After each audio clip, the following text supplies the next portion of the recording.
చూస్ country delight, live better. ఇప్పుడే country delight యాప్ని download చేసుకోండి. ఎవరి గురించి రాజకీయ విమర్శలు నేను చేయదలుచుకోలేదు. 2 ఏళ్ల నుంచి మాట్లాడుతున్నారు కొంతమంది.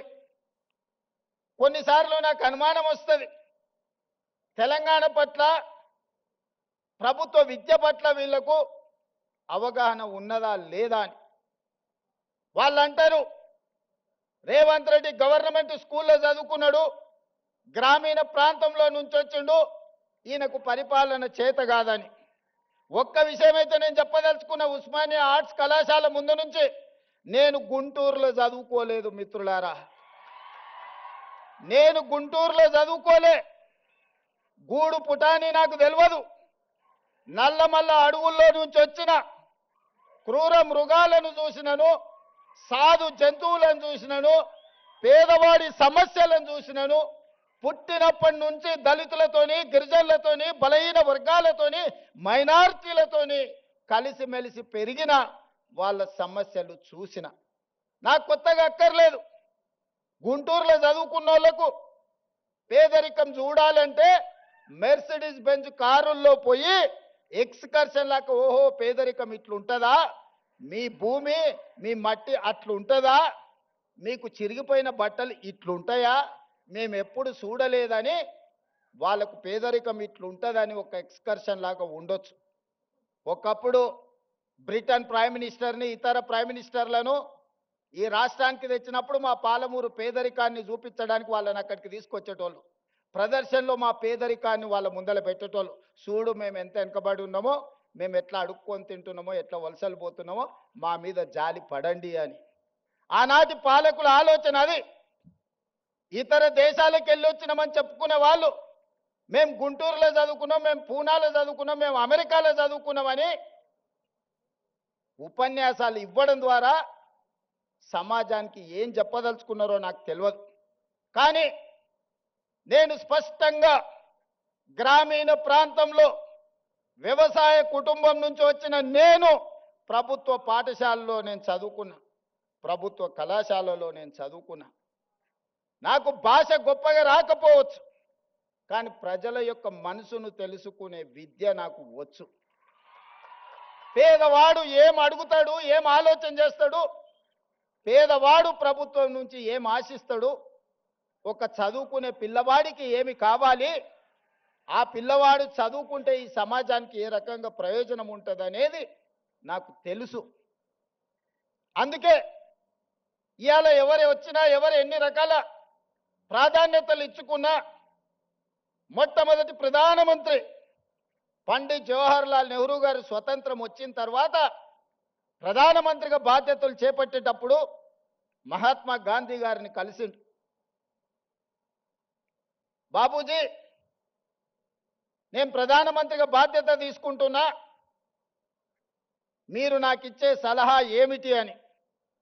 మహాత్మా గాంధీ గారు ఒక మాట చెప్పారు, పరిపాలనలో నువ్వు తీసుకునే నిర్ణయం తీసుకునే ముందు నీ నిర్ణయం పేదవాళ్లకు, నిస్సహాయులకు ఏ విధంగా ఉపయోగపడుతుందో ఆలోచన చేసి నీ కళ్ళ ముందు ఆ పేదవాడిని, నిస్సహాయుని గుర్తు తెచ్చుకున్న తర్వాత నువ్వు నిర్ణయం చెయ్యి, తప్పకుండా పేదలకు, నిస్సహాయులకు అది ప్రయోజనం చేకూరుతుంది అని.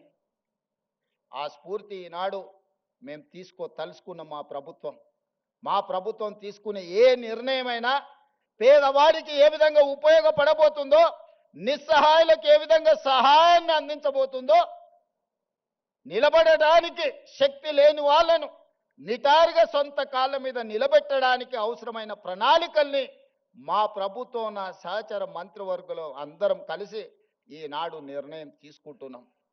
అందులో భాగంగానే ఉస్మానియా యూనివర్సిటీకి ఆగస్టులో వచ్చినప్పుడు నేను చెప్పిన, ఒక ఆయన సవాలు విసిరిండు, శాతనైతే ఆర్ట్స్ కాలేజ్ దగ్గర పోయిరా అని. నేను వాళ్ళలాగా దొంగను కాదు, ఫామ్ హౌజులు కట్టుకోలేదు, గడీల లాంటివి నిర్మించుకోలేదు. ఉన్నదేదో నాకున్నది, నా కష్టంతో, నా శక్తితోని, సమాజంలో గౌరవంతో ఇంత దూరం వచ్చిన. ప్రజలు ఆశీర్వదించారు. జడ్పీటీసీ అయినా, ఎమ్మెల్సీ అయినా, ఎమ్మెల్యే అయినా, ఎంపీ అయినా, ఈనాడు ఈ దళితులు, ఆదివాసీలు, గిరిజనులు, బలహీన వర్గాలు, మైనారిటీ సోదరులు, రైతులు, మహిళలు, యువకులు నిండు మనసుతో ఆశీర్వదిస్తే ఈ రాష్ట్రానికి ముఖ్యమంత్రి అయి మీ సోదరుడిగా ఆర్ట్స్ కళాశాల ముందు నిలబడ్డా. ఇంతకంటే గొప్ప అవకాశం జీవితంలో ఎవరికైనా వస్తుందా? లక్షలాది మంది, కోట్లాది మంది కోరుకుంటారు ఈ పదవి, కానీ అవకాశం ఏ ఒక్కరికో వస్తుంది. మీరందరు కలిసి ఈ అవకాశం నాకు ఇచ్చిండ్రు. అందుకే చరిత్రలో శాశ్వతంగా నిలబడే కొన్ని మంచి పనులు నేను చేయదలుచుకున్నా. చరిత్ర సజీవ సాక్షిగా నిలబడాలి. చాలా మంది 2 ఏళ్లలో నువ్వేం చేసినవయ్యా, మేం చూడు 10 ఎకరాలలో ముఖ్యమంత్రి బంగళా కట్టుకున్నాం, 25 ఎకరాలలో పాలించనికే సచివాలయం కట్టుకున్నాం. తెలంగాణ ప్రజలే కాదు, ఆలు మొగళ్ళ మధ్యలో కూడా నిఘా పెట్టడానికి కమాండ్ కంట్రోల్ రూమ్ కట్టుకున్నాం. 1,00,000 కోట్లు పెట్టి కాళేశ్వరం కట్టుకున్నాం. మేము చూడు ఎన్ని కట్టినామని ఒక 4 చెప్పిరాలు. వాళ్ళు చేసిన శాన్నే కానీ ఓ 4 ఎప్పుడు చర్చిస్తారు. నేనేం చెప్పినాయా అంటే నేను కూడా 4 చేసిన. తెలంగాణ రాష్ట్రం వచ్చిన తర్వాత ప్రతి బడిలో, గుడిలో వినిపించవలసిన జయ జయ హే తెలంగాణని మీరు తొక్కి పెడితే రాష్ట్ర గీతంగా మార్చిన నేను. ఆనాడు తెలుగు తల్లి ఎవడికి రా తల్లి, నాకు అన్నం పెట్టిందా, నా కడుపు నింపిందా, ఎవరికి కావాలిరా తెలుగు తల్లి అని ప్రగల్భాలు పలికిన గొప్ప మాటలు మాట్లాడిన వాళ్ళు 10 ఏళ్లలో ఈ సమాజానికి తెలంగాణ తల్లి ఎట్లుంటుందో బహుజనుల తెలంగాణ తల్లిని వాళ్ళు ఆవిష్కరించలేకపోయినారు.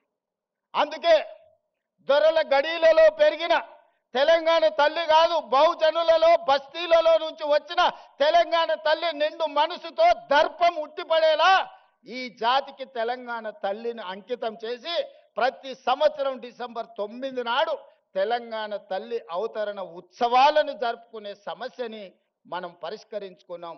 ఈనాడు మన కళ్ళ ముందు నిలువెత్తు తెలంగాణ తల్లి, బహుజనుల తెలంగాణ తల్లి ఈనాడు తెలంగాణ రాష్ట్రంలో మనం ఆవిష్కరించుకున్నాం.